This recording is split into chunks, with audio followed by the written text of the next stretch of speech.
Activators and inhibitors. Activator سے مراد یہ ہے کہ یہ انزائمز کے ساتھ اٹیچ ہوں گے اور انزائمز کی ایکٹیویٹی کو تیز کریں گے، یعنی اس کی پرفارمنس کو تیز کریں گے. تو certain inorganic substances can attach to bring certain conformational changes in the molecular structure of the enzyme. یہ باقاعدہ اس کی مولیکولر اسٹرکچر میں تبدیلی لے کر آتے ہیں اور انزائم جو ہے وہ بہت زیادہ تیز ہو جاتا ہے اپنے کام میں. ٹھیک، تو ان کو کہتے ہیں ایکٹیویٹرز. مثلاً جیسے کہ کاپر ہے، آئرن ہے، یہ کو انزائمز کے طور پہ بھی کام کرتے ہیں. ان کو کو انزائم بھی کہا جاتا ہے، ایکٹیویٹرز یا کو انزائمز. ٹھیک ہے.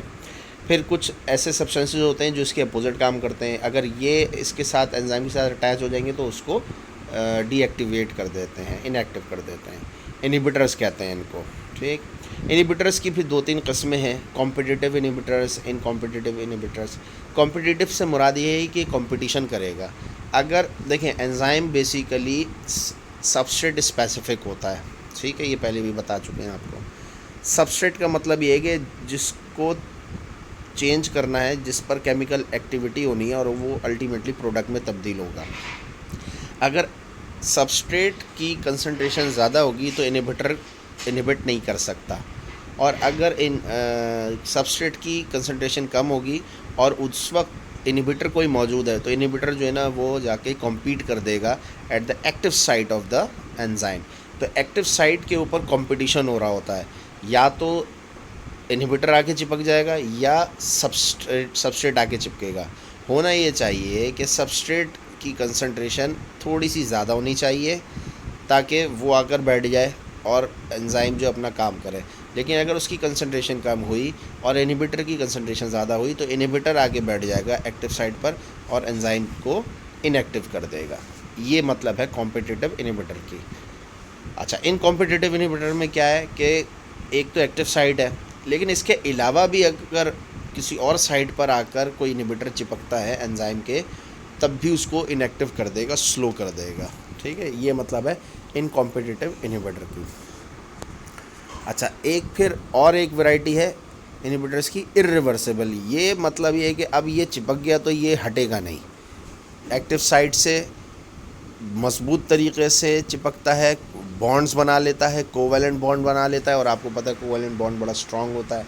تو اب اس کو ہٹانے کے لیے جو ہے نا کنسنٹریشن آف سبسٹریٹ کو بہت زیادہ بڑھانا پڑے گا، لیکن پھر بھی یہ اتنی آسانی سے نہیں چھوڑتا. ٹھیک، یہ اسی وقت چھوڑے گا جب یہ اپنا سارا کام کر کے انزائم کو ہی ختم نہ کر دے. ٹھیک، اس کی مثال جو ہے وہ پوائزنس کی ہوتی ہے. سرٹن پوائزنس جو ہیں وہ ارریورسیبل انہیبیٹرز ہوتے ہیں، جیسے کہ ہیوی میٹلز ہیں. ٹھیک ہے، مرکری ہے، لیڈ ہے، آرسینک ہے. اگر اس کی پوائزننگ ہو جائے نا انسان کے جسم میں تو بہت زیادہ نقصان ہوتا ہے، اور حقیقت ہے کہ آرگنز فیلئر کی طرف چلے جاتے ہیں. اب یہ جو پوائزنز ہیں یہ جو ہے وہ ارریورسیبل انہیبیٹرز ہیں. یہ جا کر چپک جاتے ہیں انزائمز کے سلفیڈرائل گروپ سے. اب سلفیڈرائل گروپ کا مطلب ہے کہ ایس ایچ وہاں اگر موجود ہے تو ادھر یہ جا کر بیٹھ جائے گا، اور اب دنیا کی طاقت لگی ہوئی ہے، وہ جتنا ڈیمیج اسے نے انزائم کو کرنا ہے نا وہ کر کے ہی چھوڑے گا. ہاں، البتہ جیسی ہیوی میٹل پوائزنز ہیں ان کو ان کی ایکٹیویٹی کو سلو کرنے کے لیے پھر ہمیں ان کے اینٹیڈوٹس یوز کرنے پڑتے ہیں، جیسے کہ چیلیٹنگ ایجنٹس ہیں. اب چیلیٹنگ ایجنٹس کیا کام کرتے ہیں؟ چیلیٹنگ ایجنٹ جو ان پوائزنس سے جا کر بائنڈ کر جاتے ہیں. لیکن چیلیٹنگ ایجنٹس بھی اس وقت کام کریں گے جب آپ جلد از جلد تشخیص کر لیں ایک تو پوائزننگ کی، اور پھر ان کو ایڈمنسٹر کر لیں، یعنی کھلا دیا جائے، یا آئی وی دینا ہے تو آئی وی دے دیا جائے. اب بچا کچا جو پوائزن جو ابھی تک اٹیچ نہیں ہوا نا انزائم سے اس کو تو پکڑ سکتے ہیں، لیکن جو انزائم کے ساتھ اٹیچ ہو چکا ہے نا اس کو یہ بھی نہیں ہٹا سکتے چیلیٹنگ ایجنٹ. تو نقصان ہوتا ہے. ہیوی میٹل پوائزنس میں نقصان ہوتا ہے جسم کو، یا تو بونز میں اثر آتا ہے، یا ٹیشوز میں آتا ہے، اسکن میں آتا ہے، لنگس میں آتا ہے، کڈنی میں آتا ہے، لیور پہ آتا ہے. اور یہاں پر بہت زیادہ انزائمز بھی ہوتے ہیں، لیور کے اندر بہت زیادہ انزائمز ہیں، کڈنی کے اندر انزائمز ہیں. وہاں یہ جا کے میٹل پوائزنز جو ہیں وہ چپک جاتے ہیں، اور نہ صرف وہاں انزائمز کی ایکٹیویٹی کو متاثر کرتے ہیں بلکہ وہاں کے جو پیرنکائمل ٹیشوز ہیں ان کو بھی ڈیمیج کرتے ہیں. تو بہت زیادہ نقصان ہوتا ہے ہیوی میٹل پوائزنس میں. ٹھیک ہے. تو اگر کوئی یہ سمجھے کہ ہیوی میٹالک پوائزننگ ہو گئی ہے اور اس کا ٹریٹمنٹ ہو گیا ہے تو ٹھیک ہے، جان تو بچ جاتی ہے، لیکن یہ نقصان جو ہوتا ہے حیات ہوتا ہے. ٹھیک.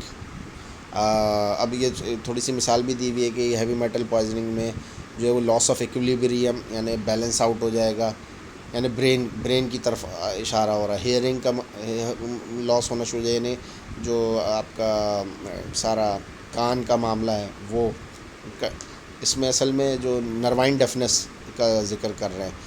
ڈیفنس کی 2 ٹائپس ہوتی ہیں، کنڈکٹنگ ڈیفنس اور نروائن ڈیفنس. ویسٹیبیولو کوکلیئر نرو ایک ہوتی ہے، یہ ریسپانسبل ہوتی ہے آپ کے ہیئرنگ کے لیے. تو اس کا نقصان ہوتا ہے. سائٹ یعنی ویژن یعنی ریٹینا میں جا کر یہ پرابلم کرے گا. ٹچ کا مسئلہ ہو جائے گا، یعنی اعصاب جو ہیں وہ صحیح نہیں ہوں گے تو فائن ٹچ، کروڈ ٹچ کا احساس کم ہو جائے گا. تو یہ تمام جو ہے علامتیں ہوتی ہیں پوائزنس کی. سرٹن ڈرگز ہیں، ٹھیک ہے، یہ بھی جو ہیں وہ انہیبیٹرز کے طور پہ کام کرتی ہیں. لیکن کچھ ایسی دوائیاں ہیں جو کہ انزائمس آف بیکٹیریا، ٹھیک ہے، یعنی بیکٹیریاز بھی تو ایک جیتی جاگتی مخلوق ہے نا. تو انزائمس پروڈیوس ہوتے ہیں بیکٹیریاز سے. اچھا، یہ جو انزائمز ہوتے ہیں بعض مرتبہ یہ بیکٹیریل سیل کے اپنی حفاظتی اقدام کے لیے ہوتے ہیں. مثلا جیسے کہ ٹرانس پیپٹائڈ ہے، ٹھیک ہے. اب ٹرانس پیپٹائڈ جو ایک انزائم ہے اور یہ بیکٹیریل سیل وال کو بنانے کے لیے کام آتا ہے. اچھا، اب اس انزائم کو انہیبٹ کرنے کے لیے سائنسدانوں نے ایک دوا بنا لی جسے کہتے ہیں پینسلین. پینسلین جو ہے وہ ٹرانس پیپٹائڈ کے اوپر انہیبٹری ایفیکٹ رکھتی ہے. اس کا مطلب ہے کہ سیل وال اچھی نہیں بنے گی. کس کی؟ بیکٹیریا کی. بیکٹیریل سیل وال جب نہیں بنے گی تو الٹیمیٹلی بیکٹیریل سیل وال جو ہے وہ ویک ہوتی چلی جائے گی. اس کا جو اس کے ارد گرد کا جو آسموٹک پریشر ہے وہ بڑھتا چلا جائے گا اور سیل وال جو ہے اس کی برسٹ ہو جائے گی. کس کی؟ بیکٹیریا کی. تو بیکٹیریا تباہ ہو جائے گا. تو یہ اس طریقے سے پینسلین کام کرتی ہے. اچھا، پھر ہوا یہ کہ وقت کے ساتھ جو ہے وہ بیکٹیریاز جو ہیں وہ شارپ ہوتے ہیں کیونکہ ان کے اندر ڈی این اے اور آر این اے ہوتا ہے اور یہ بیسیکلی ریزسٹنس کریٹ کر لیتے ہیں. ریزسٹنس ایسے کہ یہ اپنے انزائمز کو نا تھوڑا سا ماڈیفائی کر لیتے ہیں. انزائمز خود ایک پروٹینز ہیں.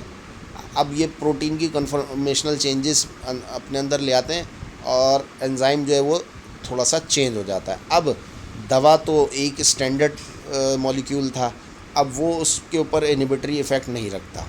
تو ہوتا ہے کیا ہے کہ بیکٹیریاز کے اندر ایک صلاحیت آ جاتی ہے ریزسٹنس کی، لہٰذا ہمیں پھر ایک نئی دوا بنانی پڑتی ہے.